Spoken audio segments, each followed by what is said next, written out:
Now, if my name was Jane Smith, I would not care.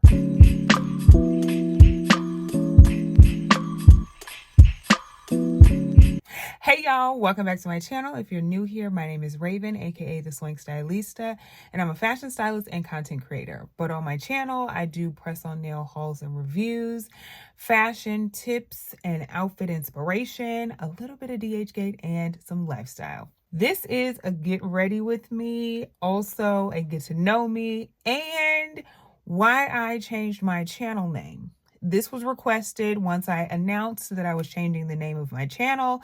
So I thought I would attach a get to know me with it, since I really have never done one of these to where you guys can really get to know who I am. So I'm going to do my makeup because I am filming some videos for y'all today. My little outfits that I got picked out. I am Raven, as most of you know, okay? That is my name. That is my government name. I grew up in Long Beach, California. Growing up, which most people do not know, I wanted to be a doctor. I took a medical terminology class in high school and I went to medical camp. And you could not tell me that I was not going to be a pediatric surgeon. Oh, I forgot to mention, I'm a Gemini. I'm about to be 38 in June, but a lot of my friends say I don't act like a regular Gemini, so don't judge me too harshly, okay? Back to our story. When I was applying for college, I realized, I was like, wait, this is a lot of school. And then what if I go through like medical school and I get to my residency and I decide I don't want to do this? Then what am I gonna do? And I was like, I really don't want to wear a lab coat like scrubs every day. So we're not going to do this anymore. I decided I want to be a businesswoman. I want to wear a suit every day. This is going to be amazing. I should have known when I was making career decisions off of what I would be wearing to work that I shouldn't be doing anything other than making decisions about what people are going to wear to work. I'm just saying. I went to business school. I went to an HBCU, loved it, was the best decision I've ever made, and got to business school and decided I hate wearing suits. So then, now what are we going to do? At this point, I wanted to go to fashion school, but I had a black mama and she said that is not happening. I graduated and it was a recession, honey. So I ended up working for my alma mater, and about a year and a half later, my boyfriend and I moved to Tampa and I started working at Juicy Couture. Also, at the time, I was doing a jewelry and handbag line. So I really wanted to focus on that. And I also wanted to work in a business that was similar to like the brand that I wanted to create. Him and I break up. I move back to California and decide I'm going to get a career in fashion. So that's what I try to do. Every job interview that I go on, do you have a degree in fashion? I do not. It was devastating because I was like, this is what I want to do. But every place I go to, I have to have the degree that I wasn't allowed to get. Anyways, I ended up working at this automotive company out of all places. It was supposed to be temporary. I think I ended up working there for like 2 or 3 years. While I was there, though, a bunch of people knew that I loved fashion. They knew that I had like a jewelry line that I was trying to get off the ground. While I was there, one of the guys asked me to help his girlfriend bring the fashion to this event that she was having. The event happened to be for this web series. She was like, I'm pretty sure the, writer / director / creator would be cool with you bringing your jewelry and putting it in the web series. I was like, yes, this is amazing. Mind you, my jewelry was already getting loaned out for photo shoots and whatnot. So this was just like another thing. I was like, oh my gosh, this is amazing. I'm really excited. Let's do it. I meet with her and she turns to me and says, okay, well, I would like you to style the web series. What? What you mean? What do you mean, ma'am? So of course, me being me, I say, yes, I can totally do that. Had no experience. I start working with her. Fast forward, maybe about 8 months, I get laid off from my job. What is we gonna do? Okay. She's now rebooting the web series, asked me to continue styling. one of the original cast members in the web series. He's now doing a short film. He asked me to style his short film. I'm like, all of these people want me to style them. It wasn't like that. It really wasn't. But I decided, maybe this is something that I'm good at and I can try it and see what happens. This was back in 2013. So you can find out more about my journey as a stylist in this video that I'm going to link here. But fast forward, I start styling. It's going as it's going, okay? It starts to pick up. God is like, you got to move to New York. I said, excuse me? It snows in New York, though. I'm confused. I don't understand. What are we doing?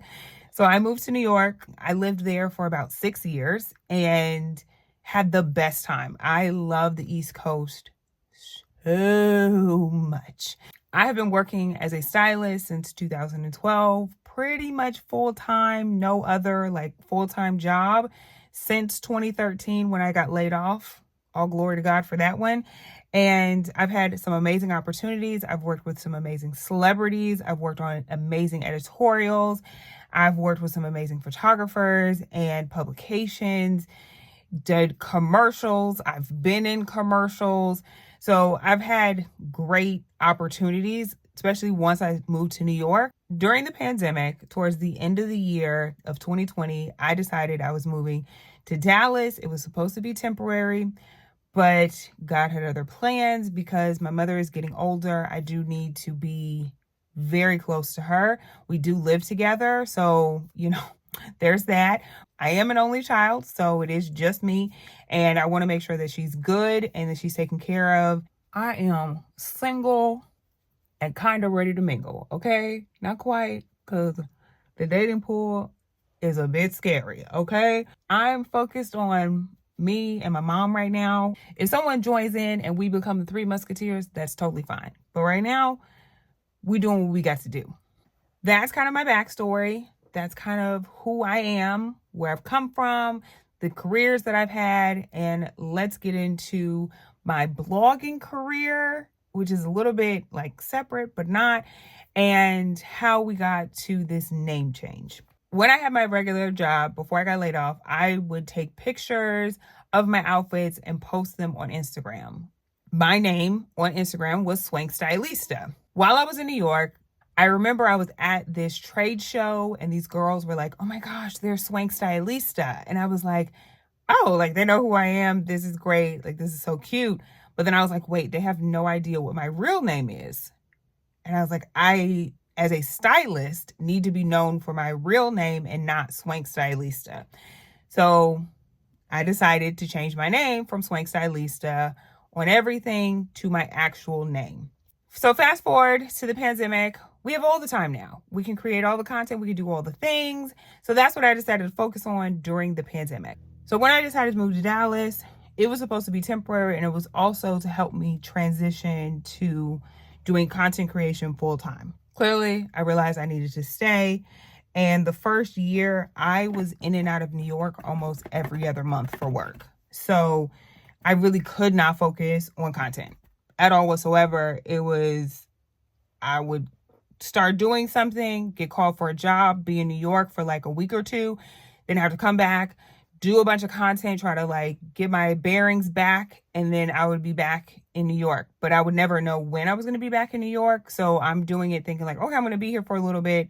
No. In 2022, styling started to die down for me. People weren't calling me as much for work outside of Dallas. I don't really work in Dallas like that. So I wasn't getting as much work. Now I have time to focus on creating content. So that's what I did. I really put my all into creating content and making sure I was consistent. So with that, as my community started to grow, we all have trolls. We all have people who are racist and things like that. And I started to get a little frightful that my name was out there. Now, if my name was Jane Smith, I would not care. Okay, there is 1,001 Jane Smiths. I also started seeing some people who had been doing it before me, and some of my mutuals, and realizing that like their first and maybe middle name was out there, or their first name was out there and not their entire name. For the most part, there are people who do have their full name out there, but some people just don't. So I was like, okay, well, maybe I should change it so that you really only know my first name. And if you go back far enough, you would see the full name, but at least we can start from now and going forward. Mind you, when I first changed my name on Instagram, I believe my blog stuff was still the same. And then I ended up letting it lapse and someone stole the name from right up under me, okay? I was devastated. I'm calling GoDaddy like, y'all need to right this wrong. I didn't mean to not pay for my domain. So I went on GoDaddy to see if these trifling people who had stole my domain in the first place had finally let it go, and they had. I had always kept my Instagram name on like a separate account that I just never use. That allowed me to change everything pretty easily. And you can actually see where my name was Swank Stylista before on YouTube, because it's like in my intro and in, I think, one of like the titles of my videos as well. I hope this wasn't like too long, and I hope you guys really enjoyed this video and getting to know me and just knowing that I'm a little awkward black girl at heart, okay? With all that being said, if you would like to join the tribe of baddies on a budget, honey, hit that subscribe button and that notification bell so you're the first to be notified every time I post a new video. And you might as well follow me on IG and TikTok. Until next time, y'all, watch this video that was picked specifically for you.